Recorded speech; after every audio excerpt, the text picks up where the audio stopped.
This video is intended to provide additional information for trained and competent users of acetylene and oxygen and doesn't replace practical training. Users must always understand safety regulations regarding the use of oxygen and acetylene cylinders and associated equipment relevant to the intended application. Safety instructions related to oxy-fuel applications can be found on the Air Products website. Hello, in this video I'll show you the safest ways to handle acetylene and oxygen in oxy-fuel processes. Before going into detail about the application of gases, let me remind you of regulations for safe transport and handling of cylinders. More about the subject can be found on the Air Products website through the links we'll provide later on in this training. For now, please remember that regardless of which acetylene cylinders you choose, Air Products recommend that you always transport cylinders securely, in an upright position, in an open back vehicle. For internal transport, always use a trolley and secure the cylinders well. Acetylene is a very useful gas, but can cause dangerous situations if the correct safety procedures aren't followed. Acetylene is not compressed like other gases. This is because it's reactive and can decompose into its basic elements of hydrogen and carbon. When this happens, a large amount of heat is generated, and this can start a chain reaction. When that happens inside a cylinder, it can rupture. To prevent this decomposition, acetylene is traditionally dissolved in a solvent called acetone, although other modern solvents are now also used. The cylinder is completely filled with a porous material like this known as the mass.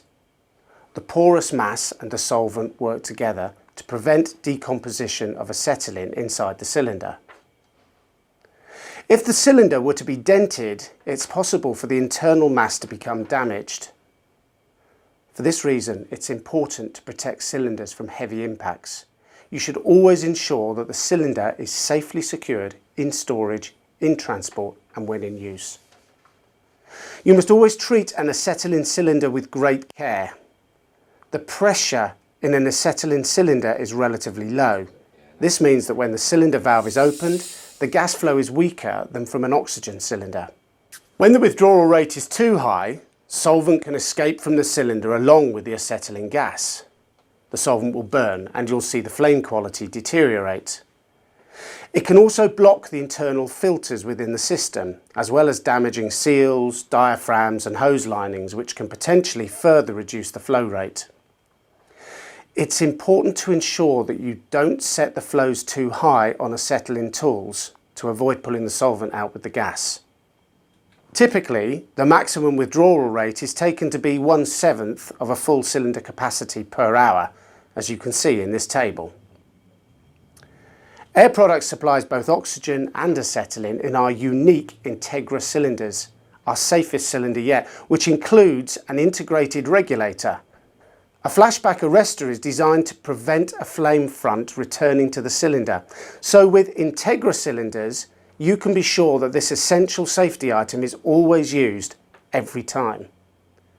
Later on, we'll show you how to safely connect an oxygen cylinder, like the Integra we're showing here. As mentioned earlier, the key to getting good results when using acetylene gas is to never exceed the maximum withdrawal rate for the size of the cylinder that you're using. The flow rates when brazing and gas welding are generally relatively low, so any size of cylinder can be used successfully. However, when you're cutting, heating or gouging, you need higher flow rates, and it becomes important that the nozzle site is not greater than the maximum recommended for the size of cylinder being used. We've mentioned flame deterioration as a result of wrong settings. In a worst case scenario, the wrong settings can lead to a flashback in the hoses or even in the cylinder. That's why flashback arrestors must always be used, and we'll come to this later. Suppliers of nozzles provide guidance regarding the correct pressures and flows to use with each cutting nozzle size. Having the right equipment is very important. If any equipment's damaged, it shouldn't be used and should be replaced. You must never attempt to repair any equipment that's used with oxygen or acetylene. Let's look at some of the equipment you need when using oxygen and acetylene. There are oxygen and acetylene regulators, flashback arresters, hoses, the torch, and some tools like a spanner and spark lighters. You'll also need personal safety wear or PPE like this: leather gloves, welding goggles and clothing to protect against heat and fire. The equipment should meet the required national standards. Now we're going to set up the equipment. Before you light anything, you must make sure that everything is connected correctly. You must check for leaks and then purge the system. I'll show you how to do this in a moment. If you don't follow this procedure, there could be a leak and a fire endangering you and others around you. The cylinders must be upright and secured. Check the identification label and check the outlets of both cylinders are clear of dirt, oil or grease. We cannot repeat this enough. Never use oil or grease to lubricate parts such as the threads on the regulator or the flashback arresters, as oil and grease can cause an explosion reacting with oxygen. Ensure that regulators are fit for purpose and within manufacturer's recommended replacement period. An oxygen regulator and equipment is always in blue. Acetylene regulators and equipment is always red. A standard oxygen regulator has a right-hand thread and the acetylene regulator has a left-hand thread in the UK, identified by the notches in the connecting nut. Regulator types vary between European countries, so please ensure your equipment complies with local safety legislation. Flashback arresters must be fitted to each of the regulators. These are important safety devices designed to prevent flames returning into the cylinders. We spoke earlier about our Integra cylinder, which includes a built-in regulator. This port on the Integra cylinder is only for air products to fill the cylinder. With these cylinders, users have the added convenience of a quick fit connector which incorporates a flashback arrestor. These cylinders have the added safety benefit that no additional equipment such as regulators is required, and they can't be used without the built-in flashback arrestor. The quick fit connectors are colour-coded, blue and red respectively. For increased safety, it's not possible to connect an oxygen quick fit flashback arrestor to an acetylene cylinder or vice versa. Next, fit the hoses. Hoses come in various bore sizes and lengths and are again colour-coded, blue for oxygen, red for acetylene. Both hoses should be fitted with non-return valves and secured by machine-fitted connections. Reusable worm drive clamps should not be used. Non-return valves will only allow the gas flow in one direction, so it's important to fit them to the torch. Inspect the hoses for any visible damage such as cuts, cracks or burns. If you find any damage, you must replace the complete hose and don't try to repair it. Connect the cutting torch and pressurise the system before use to ensure the system is leak-free. We recommend setting the pressures to 0.3 bar for acetylene and 4 bar for oxygen. All joints should be checked using a suitable oil-free leak detection solution, not soapy water. Any leaking joints caused by loose fittings should be tightened. If the equipment is leak tight, close both cylinder valves and then open both torch valves to release pressure in the gas hoses. This also will remove any particles present in the hoses. Close down the gas regulators by turning the pressure adjusting knob in an anti-clockwise direction and close the valves on the torch. We've shown the setting up procedure. Now we're going to light the system. Whenever you light up, you must first purge the system, even if it's only been turned off for a short period.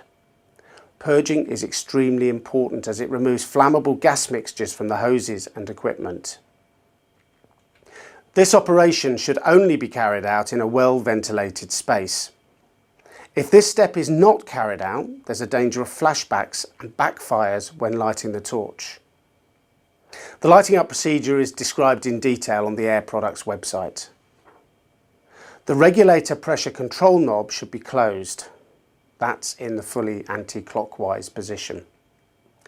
Check that the torch valves are closed. Open the cylinder valve slowly to avoid the sudden pressurization of the regulators. Next, set the required operating pressure for the size of the nozzle you're using. This information can be obtained from the equipment manufacturer's operating data tables. For the cutting nozzle we're using here, the operating pressure for acetylene is 2 psi or 0.14 bar. Then adjust the regulator pressures accordingly. Open the acetylene valve at the torch and allow the flow of acetylene to purge air out of the hose and equipment. Reset the pressures if necessary and close the acetylene valve at the torch. Next, set the oxygen regulator to the correct working pressure. Here we're setting the pressure to 40 psi or 2.8 bar. Open the oxygen valve at the torch and allow the gas flow to purge the oxygen hose and equipment. Again, reset the pressures if required and close the oxygen valve at the torch. Open the acetylene valve on the torch and ignite the gas using a spark lighter. Open the valve further until the flame is flaring and the black soot has virtually disappeared. Then slowly open the oxygen valve on the torch until the correct flame is obtained for the process. This is how it should happen, but what if there are problems? If you get a sustained backfire in the torch, you'll hear a popping, squealing or machine gun fire sound. You should first close the oxygen valve on the torch to prevent internal burning and then immediately shut off the acetylene torch valve. A more serious problem you may experience is a flashback. This is when a flame front moves back through the blowpipe body into the hoses and the regulators and may also reach into the cylinders. A flashback has two components. It creates a flame front and a pressure wave. The flame front moves with a speed of 1400 miles per hour or over 2,200 kilometers per hour, and a non-return valve will not stop it. Flashback arresters in both the oxy-fuel and oxygen lines must protect the regulators and the cylinders. If you get a flashback situation, close down the oxygen valve on the torch first, then close the acetylene valve. Next, carefully close both cylinder valves. If the flashback arrestor didn't stop the flashback, then the flame front may have entered the acetylene cylinder. Now check the cylinder for hot spots by running a bare hand over its surface. If a hot spot's detected or the cylinder begins to vibrate, treat it as if it's been involved in an external fire. Do not attempt to move the cylinder. Evacuate the area immediately and call the emergency services.